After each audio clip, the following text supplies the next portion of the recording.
Hello, everyone. Welcome to panel 2, the session on crisis, COVID, and climate change. And here with us today are three panelists. The first is Steve Lowland. The second one is Emmanuel Gugo. And the third one is Naomi Barrassa. And these three panelists all hail from different cohorts of PfAL. Steve of PfAL 2, Emmanuel of PfAL 1, and Naomi of PfAL 2. So before we proceed, I would like to welcome you all and give this opportunity to our team of amazing panelists to introduce themselves to you. And without further ado, I'll give this opportunity to Steve Laland to introduce himself to you. Steve, welcome. Thank you, Zachary, and hi everyone. I'm now speaking and located in Seychelles, so I'm speaking from Seychelles Islands, and it's now almost dark outside. My name is Steve Laland, and I was invited here to talk a little bit about the crisis leadership and crisis response during situations like COVID. Obviously, there are several kinds of crises that are happening around us, but the most prominent one at this moment is the COVID-19 situation. So previously, I used to work for a civil society platform, and I worked with NGOs and community-based organizations. I've worked internationally as well. I've done quite a bit of time with the ECOSOC, Economic, Social and Cultural Council of the African Union. I was recently, before I returned back to Seychelles, based in Nairobi, Kenya, working for the Eastern African Standby Force, which is a crisis response mechanism for the Eastern African region. And currently now I am working with the department, the Ministry of Foreign Affairs, and I work as advisor on looking at crisis response and international affairs. Thank you. Thank you very much, Steve. Thank you very much, Steve, for that introduction. And as he has mentioned to you, Steve is from Seychelles, and welcome, Steve. I will move to our second panelist, and that is Naomi Barrassa. Naomi, will you introduce yourself, please?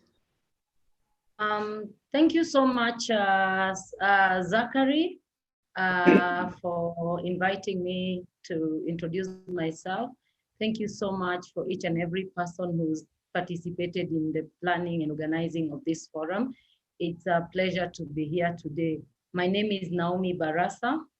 I am from Kenya, Nairobi, Kenya. I am involved in human rights. My area of specialization is human rights. For 27 years, I worked as campaigns director for Amnesty International, and I recently left that position. And I'm now currently focusing on consulting, but in the same area. My focus has mainly been in socioeconomic rights for many years with children, women, rural folks, and slum communities. I've looked at issues that pertain to socioeconomic rights, housing, security, water and sanitation, and the role of citizens in such neighborhoods in governance. And so that's the expertise that I bring here today.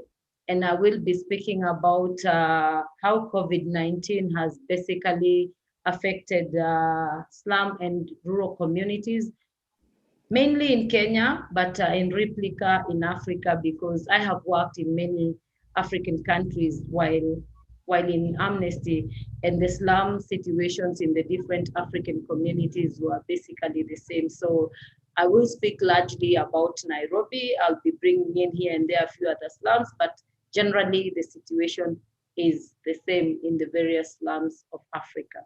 Thank you so much. Thank you very much, Naomi. And Naomi is from Nairobi, as she's mentioned, and she's a human rights specialist. And of course, she'll be taking us through the topics on people living in informal settlements and how they're coping during this time. I'll take this opportunity to welcome Emmanuel. Emmanuel, give us a brief about you and also share with the audience what you will be discussing with us today. So welcome on board, Emmanuel. Thank you, Zachary. I am from Cameroon, but I'm speaking from Liverpool today, Liverpool of all places. So I worked for the British Council in Cameroon, in Africa really, based in Cameroon for many years in program management. And for the last 10 years, I work for a local NGO in climate change and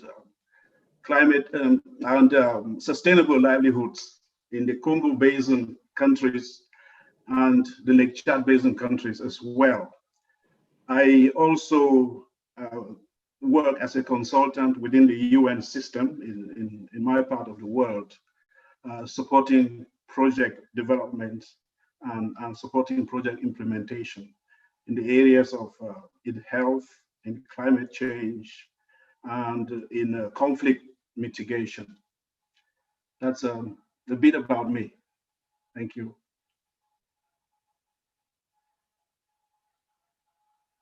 Thank you very much, Emmanuel, for sharing with us today. And the three are our panelists. So we will just move straight ahead and engage in a set of questions that I have here. And just to begin the session, I would love to first shoot my first question to Emmanuel. Emmanuel, who's just introduced himself today. And Emmanuel, of course, will be leading in the theme of, how to take action to enhance resilience to climate change, especially during this crisis time, where climate change is a very focal topic. And therefore, I would just ask Emmanuel that in Africa, of course, we've tried to adopt various strategies to climate adaptation. And my question is, do you think Africa is currently suffering from an adaptation deficit or a development deficit that is within the arena of climate change? That's a good question, Zachary. But my understanding of adaptation deficit is around saying, for example, given the existing agroecological conditions, given the state of technology and production processes, for example, within agriculture, our farmers are not producing as much as they could produce in terms of yields, for example, and quality. And so during good years, the harvest is not that much to see them through during difficult years. And also during the bad years, the output is even worse, so they are less able to cope. That's my understanding of saying Africa or any other community is in a development, the adaptation deficit. But I suppose if you think about it, if we find ourselves in that adaptation deficit mode, it is probably a reflection of the wider development deficit in which we find ourselves. The argument would be that we haven't progressed that much in our development ambitions to be able to absorb climate change and other shocks that may come our way. So I think, yes, we could argue we are adaptation deficit, but I think it's also a reflection of the wider development deficit that I think it's fair to say we find ourselves in. Zachary, over. Thank you very much, Emmanuel. As I've heard your response, I would just probably ask Naomi Barrassa, because the question is, the way you've posted your response is, do you think that, Naomi, if we solve development problems, we would be able to combat climate change shocks appropriately? Or is it possible to combat climate change impacts through adaptations without necessarily having to solve development challenges first? Is this possible, or both are interlinked? Naomi? I think in a way there's a degree of relationship, but by and large, if you ask me, the major challenge I seem to be grappling with when it comes to climate change is the lack of realization of a lot of the people in the climate change discourse, especially in the West, the lack of appreciation of the fact that climate change is a crisis that must be tackled by everyone, and everyone must bring on board their knowledge, including indigenous knowledge. But when you look at indigenous knowledge, in most cases, it's not very, very, very well positioned and well appreciated as an important contribution to the fight against climate change. And a lot of times, for example, you will see a lot of people, for example, evicting indigenous peoples from forests, yet we still have forests today because indigenous communities are so spiritually linked to those forests and have therefore preserved those forests to date. And that's why you realize we still have them. Otherwise, the rest of us who are not indigenous don't care. We look at profit when we look at forest, and we will go to whatever lengths to destroy forest and what have you, and deplete the environment. So I think while we think about development, it's a problem, of course. There's, of course, the whole issue of fossil fuel and how it is connected to development. For example, when you look at Kenya today, the government of Kenya has been struggling with communities in Lamu, because the communities are opposing this coal plant. And the government is pushing, including violently dealing with those communities for opposing the coal project. The coal project obviously is going to have a very adverse impact on the climate. And so I think just appreciating the role of indigenous communities and communities that have this far preserved the environment will be a critical contribution in the fight against climate change. Thank you, Naomi. What I can take from your point, of course, is that socioeconomic factors are still relevant in as much as we try to find the most optimal solutions to climate change crisis, whether they come in form of mitigation or adaptation approaches. But then we also have to consider socioeconomic factors alongside it, because they have a role to play. So thank you very much. And then now I would like to ask Steve. Steve, being a specialist in crisis management, this is an area that you've been working in for some time. And of course, right now we're in the middle of a crisis. We're in the middle of COVID-19, which is a pandemic that struck us recently. I just wanted to ask you, what do you think, Steve, is the role of government generally during a public crisis, and like the one we have right now? And what do what should or shouldn't, what should the government do and what should they not do within that context? Steve?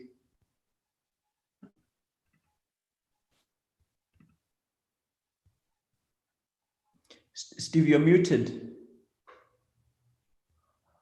Sorry. Oh, there you go. Yeah. Hello, can you hear me? Yes. Okay, Zachary, thank you. And I think this is a very good question.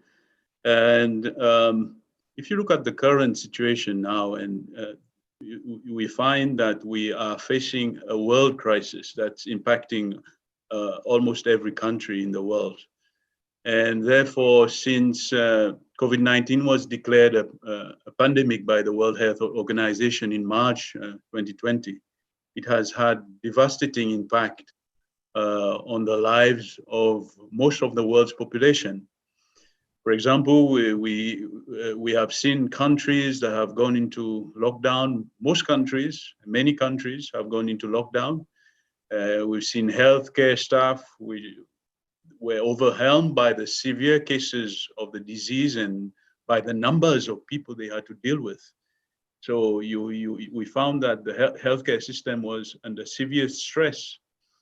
Even when we were talking about this crisis now, this health crisis, we were using terminology which we usually use with war, when we are at war, such as frontline staff, for example, health soldiers, for example. All those kind of terminology was used. And you've seen politicians have gone into crisis modes and doing things differently than they used to. We've seen economies that have been devastated, and a lot of economies now are in critical condition. We've seen supply chains of food, medicine, and essential equipment which are still affected. So Africa was initially a bit spared, but now we see that with Africa, we are also facing the situation. So now, what is the role of government? And during a crisis, now you see people are vulnerable as individuals during a crisis, so they tend to group together to get support. And institutions and public institutions play a very critical role because of the vulnerability of individuals. So institutions have to step up and step in to assist people to get back to normal lives. And the role of government depends obviously on countries, but essentially the role of government is to make public health policies so that they can protect people who are affected and the population. And it could be also particular groups of people that are most affected. For example, the elderly, and the elderly is a very kind of a vulnerable group, those with specific kinds of diseases. And also government has to look at law enforcement. You see, when there's crisis like this, then people go into panic modes, and then you have shutdowns and people are trying to get food and trying to survive. So law enforcement becomes a priority. Also, the government has to provide accurate information to the people. People are wanting to know what's happening. And therefore, government plays a very critical role in informing the people on what's happening and what to do. The government also has to step in many situations to offer humanitarian assistance to communities in need, because that the traditional institutions could be NGOs or other community groups.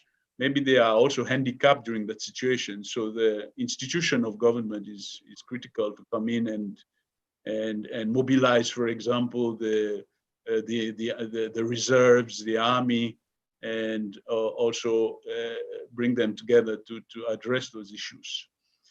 Also, in the case of Seychelles, for example, you found, and I've seen that also in various countries, where government steps in as much as possible to provide social and socio-economic safety nets, where people now, they have lost employment and, they need food to eat.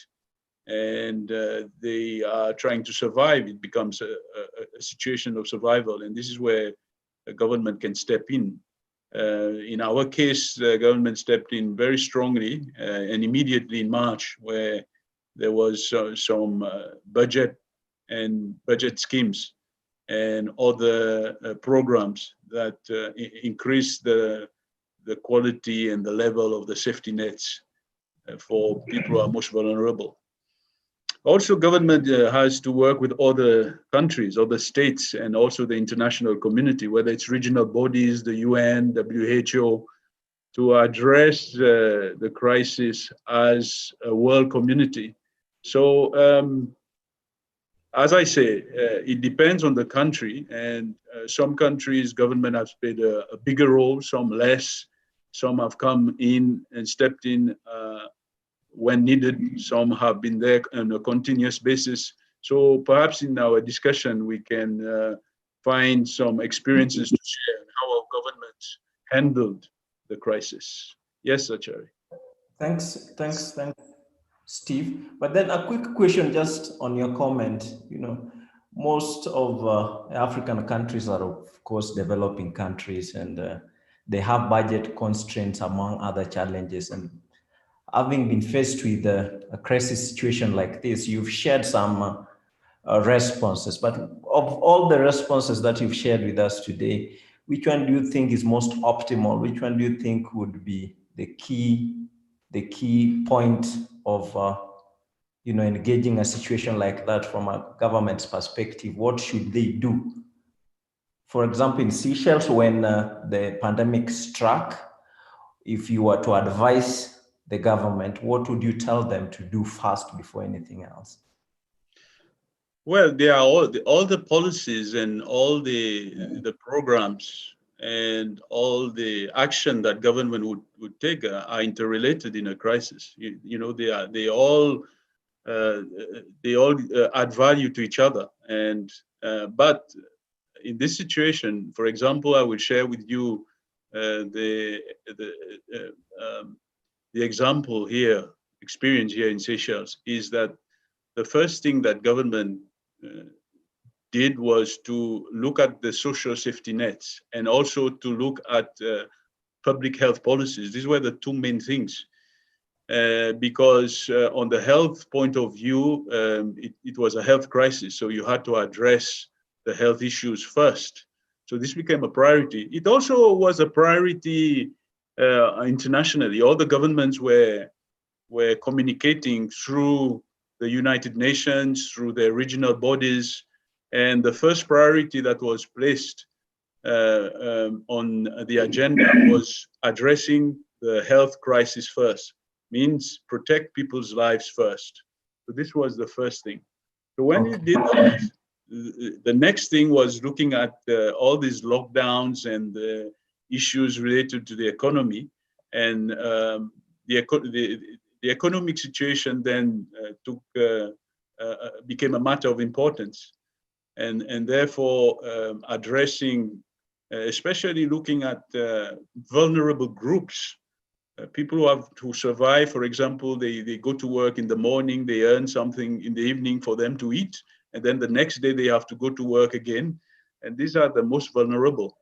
So it's those kind of people, those kind of groups that government have to look at and see how they can step in. And we've seen that in many countries, where some of those groups have said, look, we either die through COVID or we will die with hunger.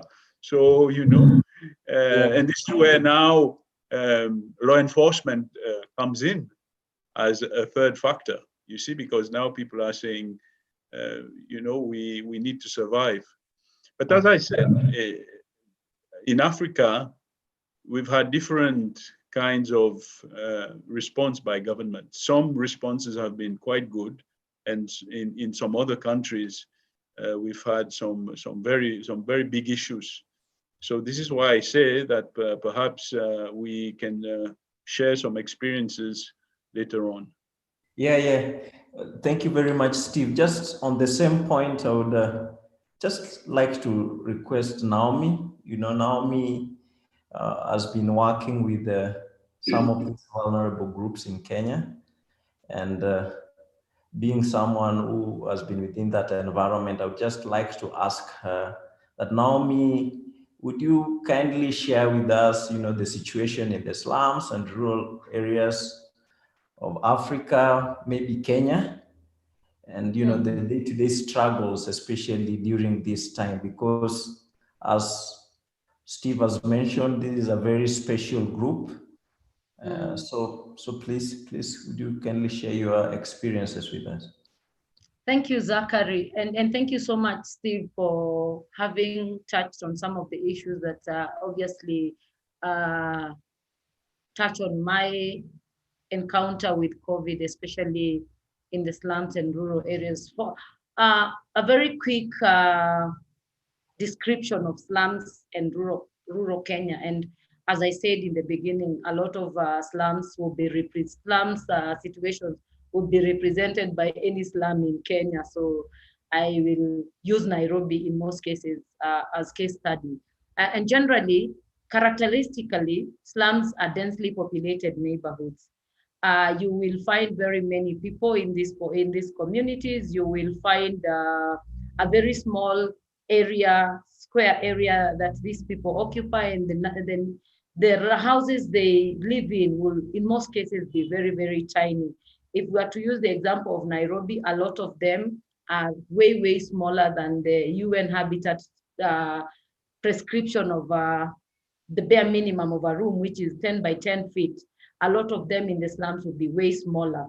And by UN Habitat description of a household, both rural and urban, will be between 4 for Nairobi, for an urban settlement, and 5 for a rural settlement. And when you look at slums in Nairobi, all these people, in most cases, live in a single room. And then, of course, access to essential services, public essential services, is very, very poor. In most cases, they lack essential services. In very few occasions, the services are inadequate. And a lot of the most wanting would be health and water and sanitation. Like in Nairobi, out of 124 slums, we only have 1 slum with a public health facility. The rest are privately vended. You look at water, for example, you realize that a lot of all the slums in Nairobi mainly, by and large, depend on privately vended water, which is 20 times expensive, more than what rich people pay in Nairobi. So 20 times more expensive.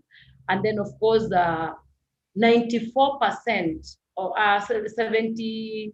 86% of this population has no access to piped water. So they will definitely have to walk for distances between 300 and 800 meters to go and fetch water. So you look at such realities as far as essential service provision is concerned, it's deplorable. They have no access to toilets, and in the event they have it, they have to pay for the toilets, very expensive again. And then accessible roads. Access roads are very, very, very, in very poor conditions, so that they cannot, in the event of an emergency, guarantee rapid response. These slums, in most cases, lack security of tenure. There's security of tenure in the rural in most cases, but slums don't have security of tenure, all of them. And so they have no legal guarantee that they will continue being there.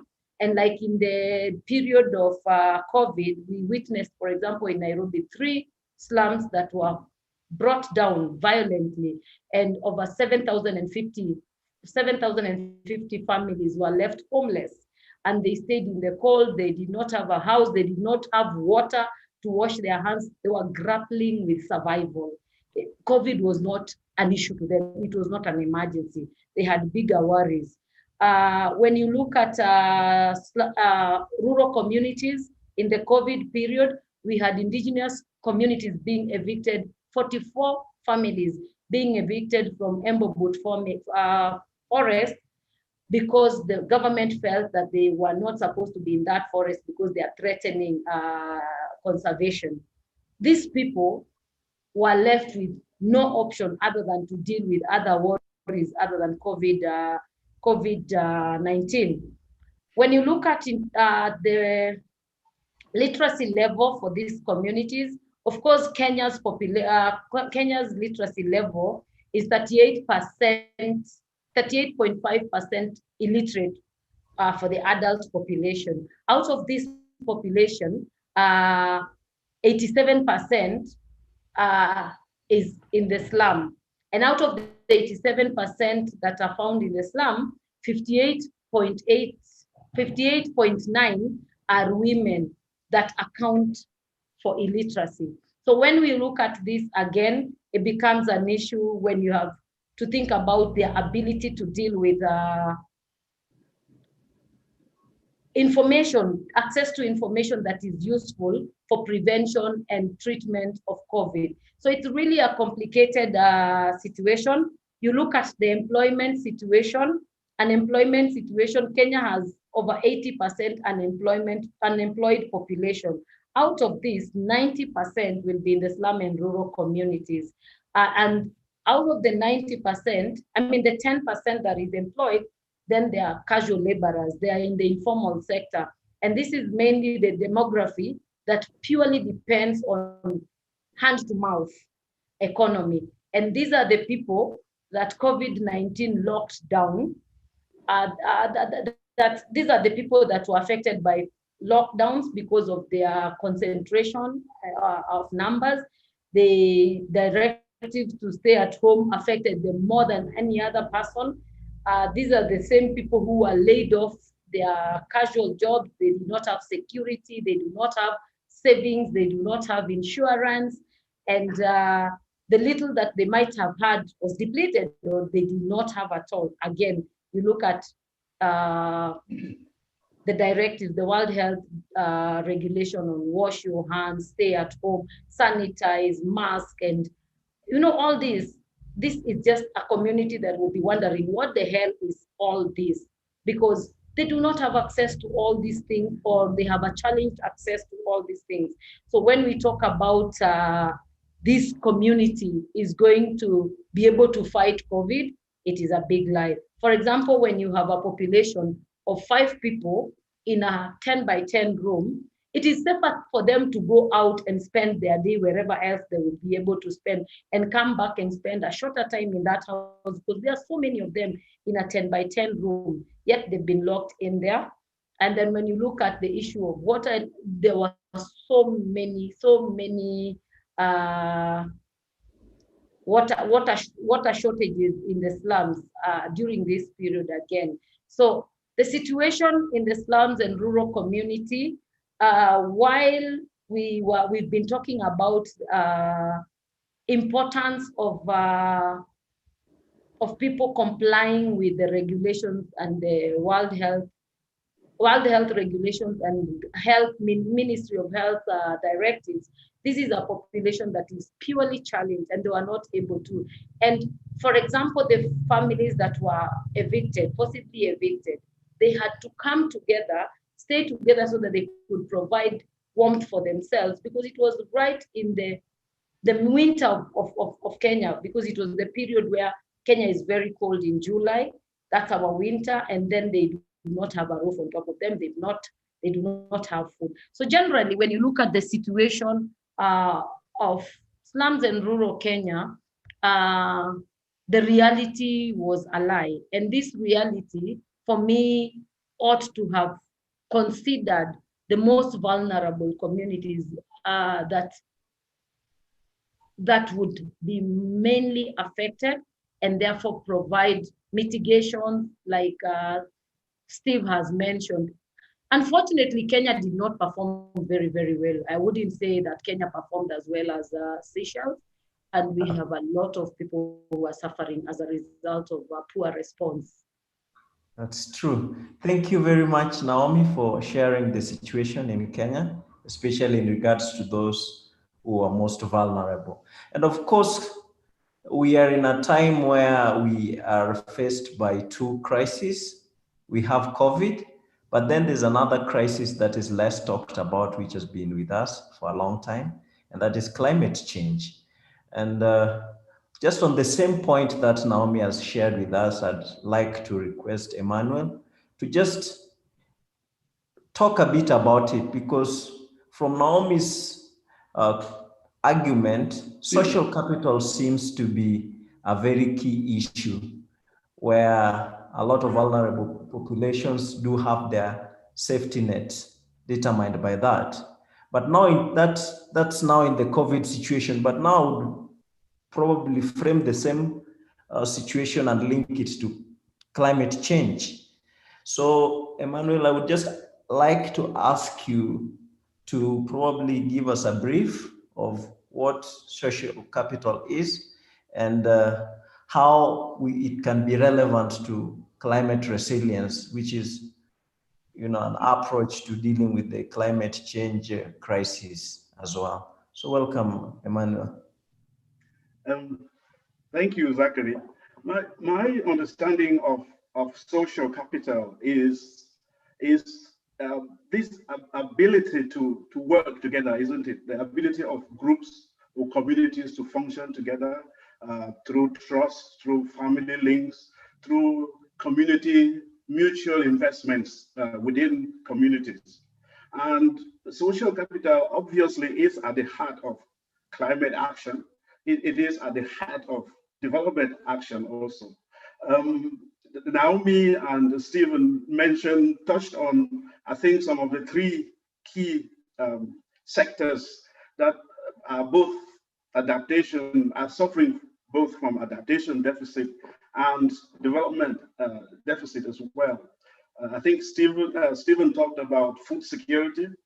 74% of Africans are estimated to be food insecure. About 80% of our food production comes from small farmers, and food imports, even before COVID-19, food imports were, to meet the food security gap, food imports were meant to go from, I think, about $35 billion in 2017 to about $110 billion by 2030. Within the water and sanitation sector, over 300 million Africans don't have access to potable water. Over half of the population don't have access to any sanitation services as we know it. And this is at a time when we were supposed to wash our hands and sanitize and so on. And obviously, our infrastructure deficit is well documented. And the infrastructure is not only insufficient, it's also proving to be not resilient in the face of climate change and other shocks.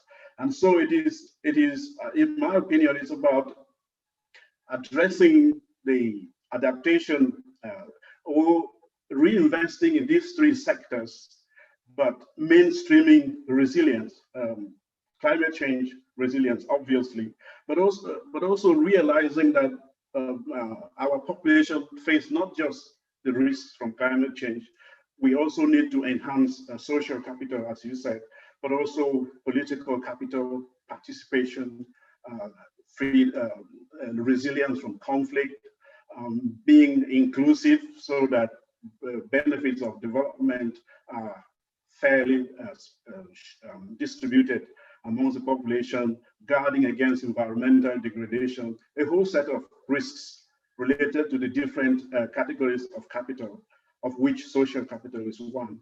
And if we focus the recovery in these three sectors predominantly, in addition to all the other measures, I think we will enhance climate resilience, as well as, since the two are self-supporting, enhancing overall development resilience as well. Just another point to highlight investment in resilient infrastructure is said to be to have higher returns, an average of $4 for every $1 invested, compared to investment in business as usual type infrastructure, where the return ratios is estimated to be about $1.50 for every dollar invested. Over to you, Zachary. Thank you very much, Steve, for your comments, and of course for highlighting the 3 areas that we need to consider. But of course, most of these solutions we always expect the government to do something or a group of people to do something. And this is why I want to ask Steve to come in and probably share with us the importance of, individual participation or community participation in attempts to make life better, especially during these difficult times. What can we do individually to at least contribute to these issues? Steve? Yes. Well, it's also a very good question. What can we do individually, and what can we also do as a community?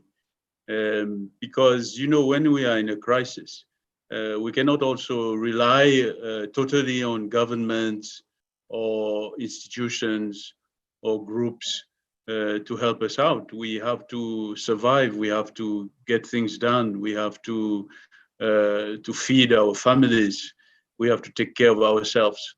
So it's very important for individuals to, first of all, not panic too much. Obviously, if you don't have food for your family this evening, then it's a situation for panic. But this is where the community has to come together and to share.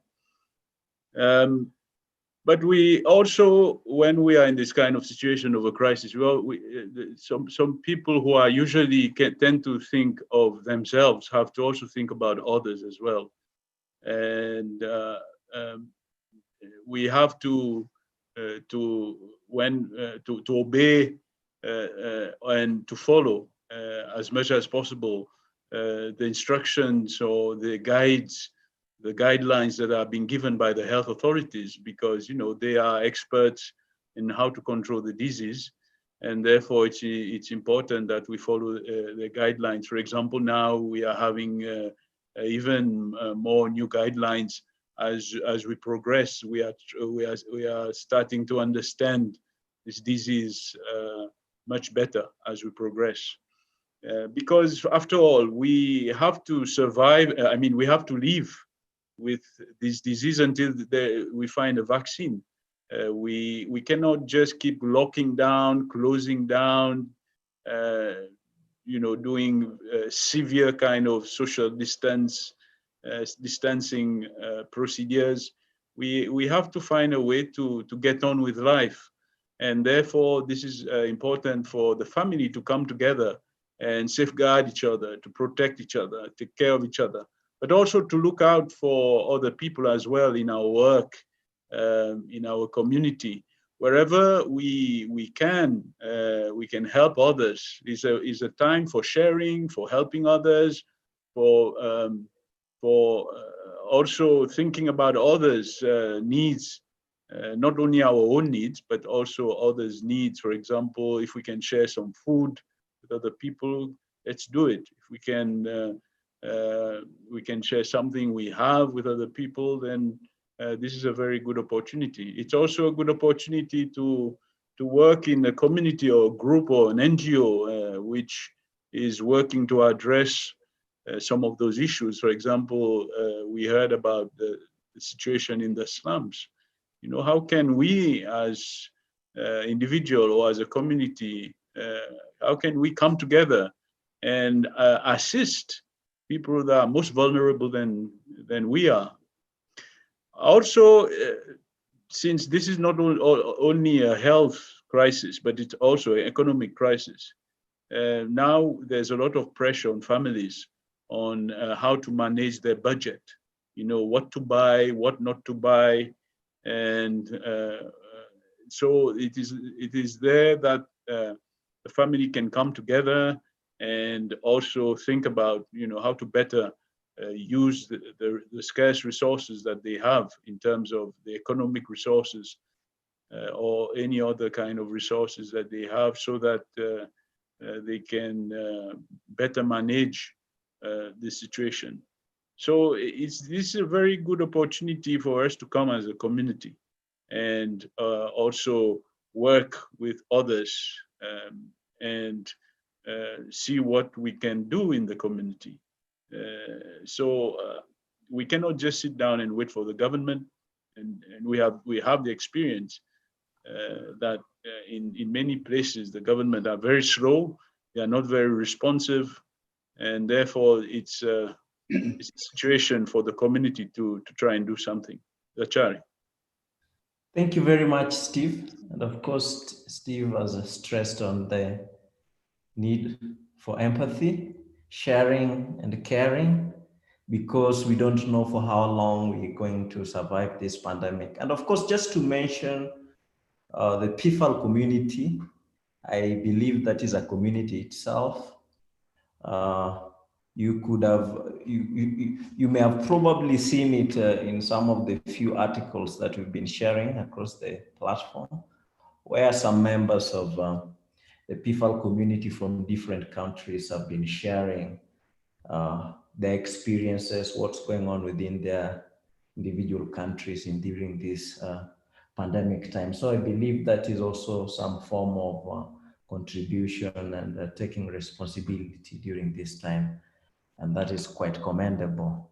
So before I move to the next question, I would just like to share with the viewers who are with us today that in case you have any questions for our panelists today, there's a link that was shared which should direct you to Slido.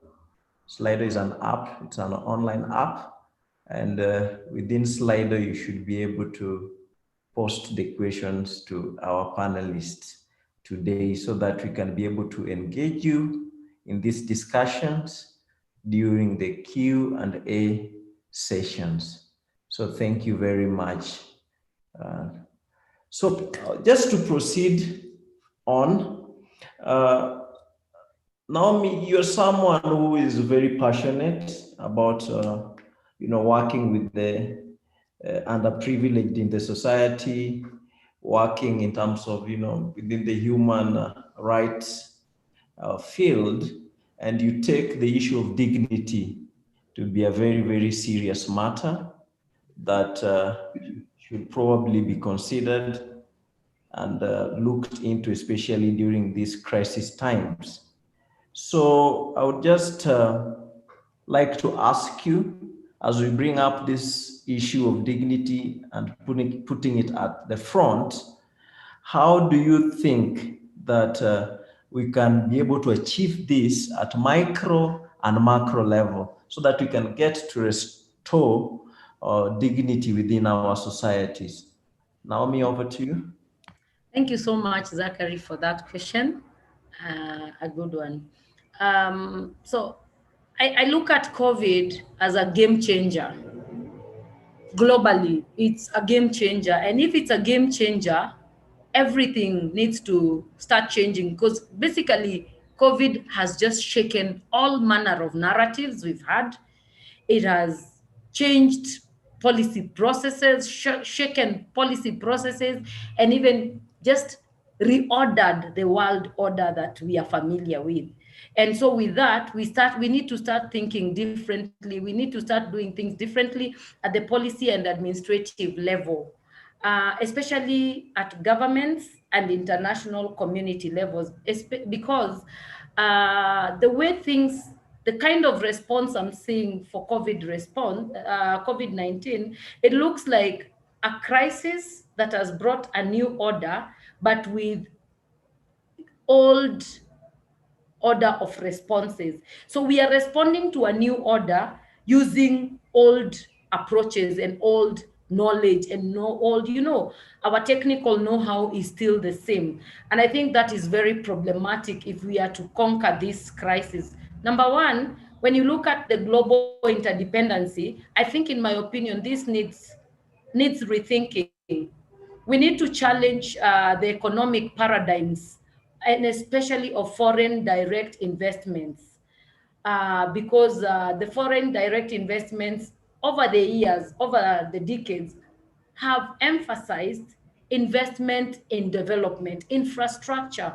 But when you look at how COVID has shaken us, it just tells us that there is need for us to start thinking about direct investments in human beings and start looking at people as resources with value, with very important value, and invest directly in people. And that way people would be able to, on their own, respond effectively to crises like the COVID-19. I look at, for example, the loans. World Bank, IMF has been extending loans to, especially the global south, to fight COVID. And I'm wondering, the global south has lost a lot of jobs. In the first place, has always had a lot of poor populations. We are already grappling with other loans that the debts that we got previously before COVID-19. How are we able to now, currently, be able to pay the COVID-related debts? And in my thinking, I'm like, shouldn't this just be a moment for global solidarity rather than a moment for making profits? So if IMF has to give money, if World Bank has to give money, can that be as part of their global solidarity rather than giving loans with profits? Because, I mean, we are shattered. I'm also thinking, so there's need for them to waive those loans they've given to the global south, and just decide that that is global solidarity. And then thinking again, moving forward, these bilateral agreements for development, can they be rethought? So rather than thinking about how they will build big infrastructures, invest billions of euros and dollars into those infrastructures, can we focus on building the human person so that these people have the cushion, insurance, ability, knowledge, skills to deal with all these things, and also invest in things like processes that will be able to support, like the hospitals and medicine and stuff. But also looking at the governments, especially governments in Africa, they have overemphasized the COVID problem as a health crisis. Of course, it's a health crisis, but it's a health crisis that has had adverse impact because of our poor socioeconomic abilities. So the problem also, the COVID needs to be looked at as a socioeconomic crisis, the question of inequality, especially in Africa. And when you look at how it has just exposed our inequality reality, clearly tells us that we need to go back to the drawing board and look at how do we start redistribution of resources, how do we start cautioning the informal sectors that has casual laborers who will not be able to eat tomorrow if they do not work today and have to grapple with this crisis of COVID.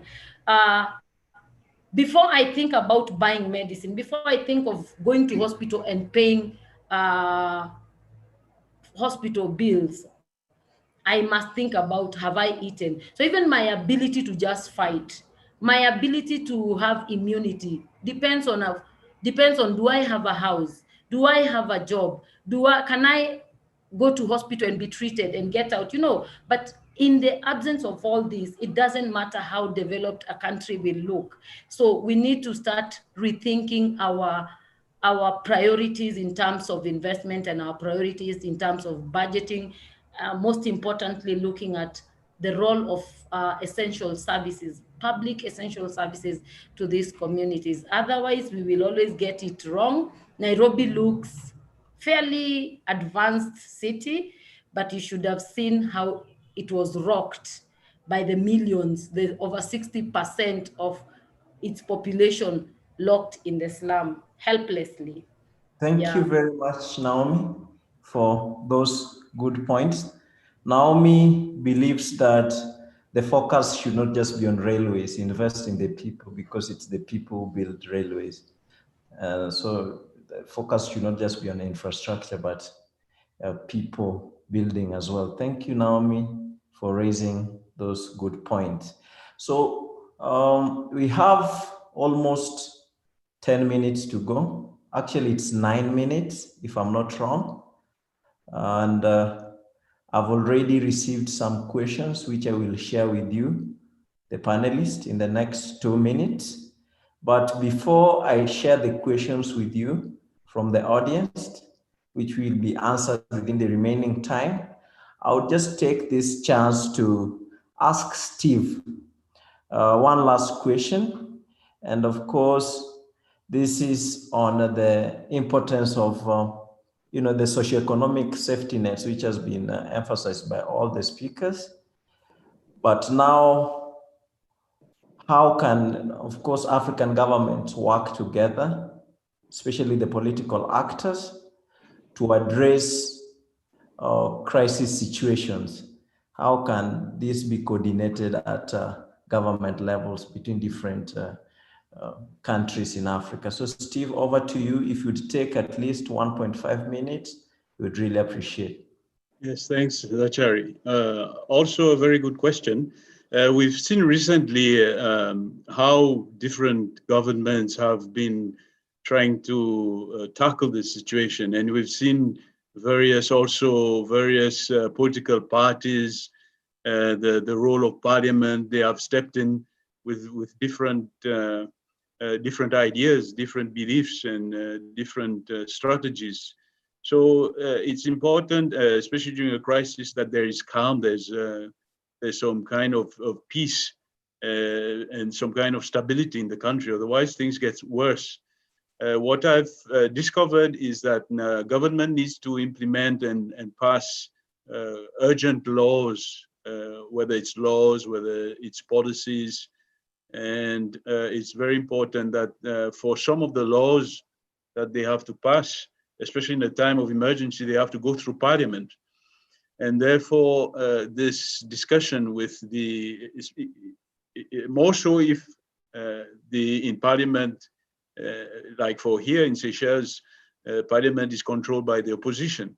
So government has had to discuss many things with an opposition-led parliament so that things can go very fast.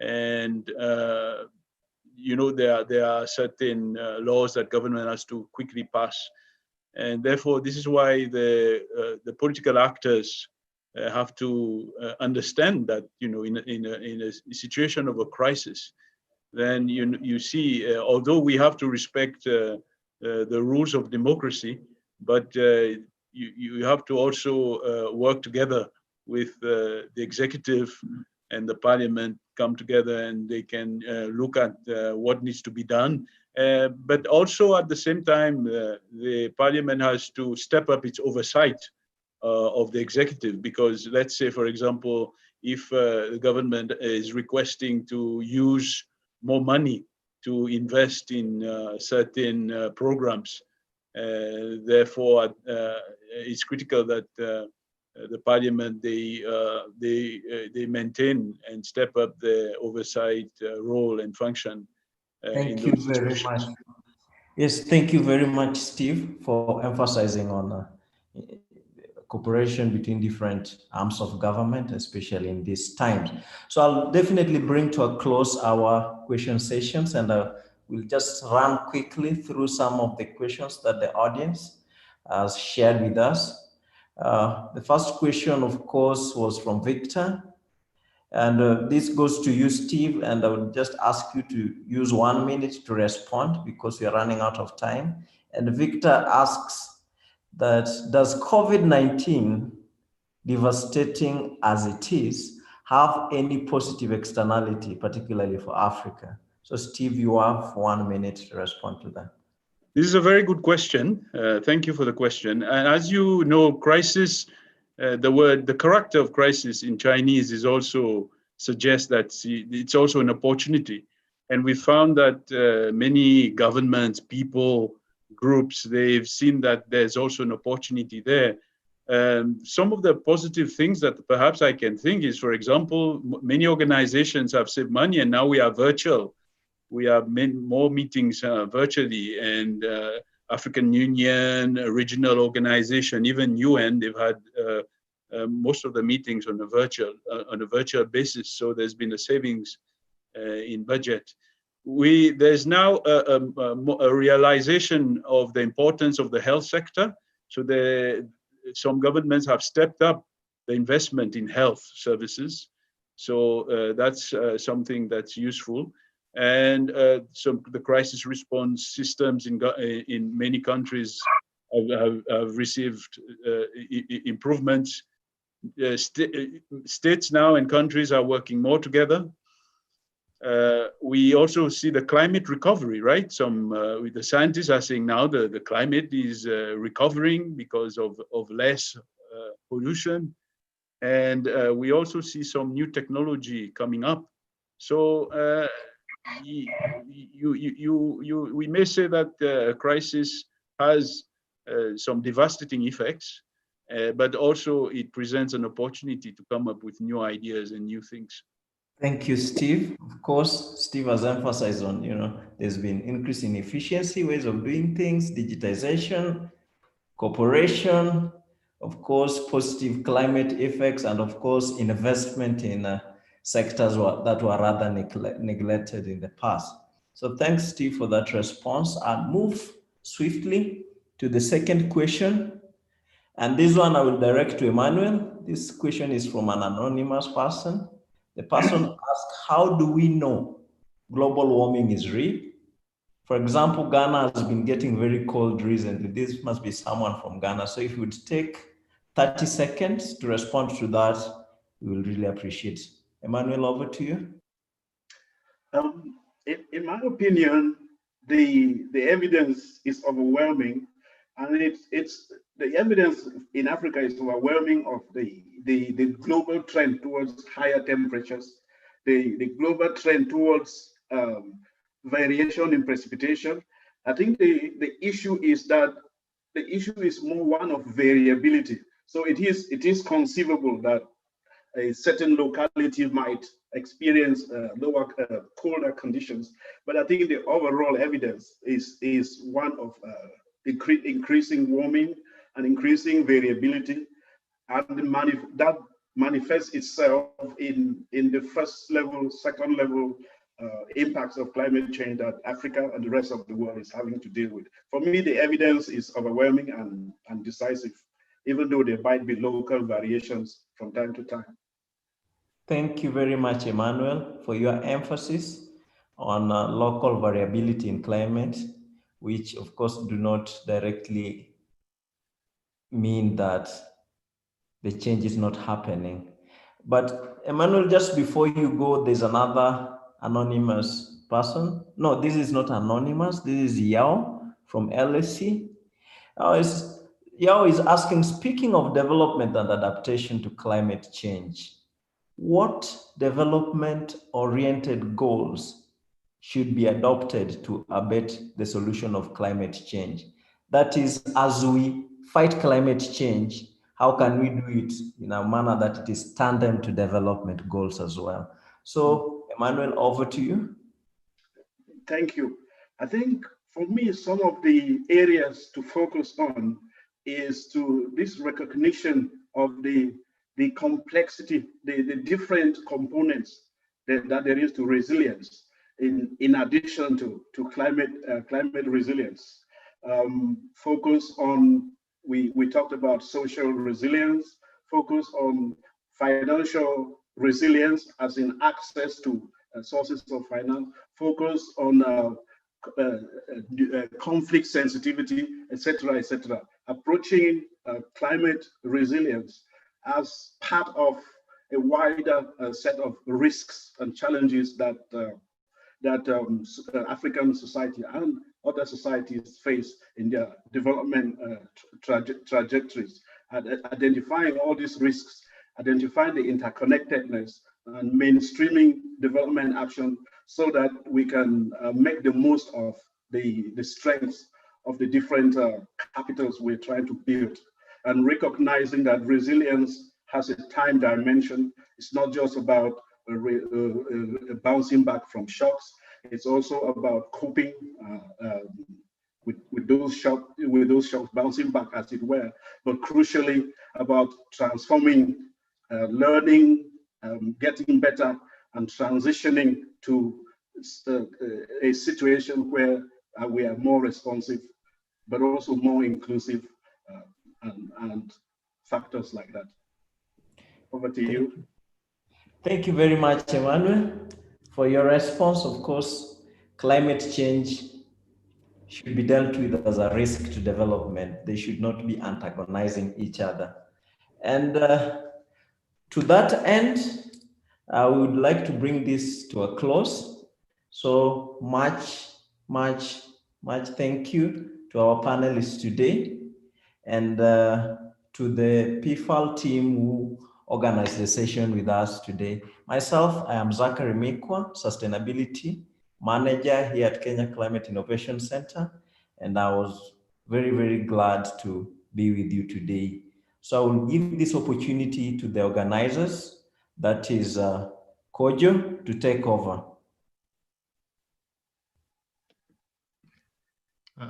Thank you, everyone. Sorry, I'm speaking from the mystery of a non-video screen at the moment. But thank you all for joining us today.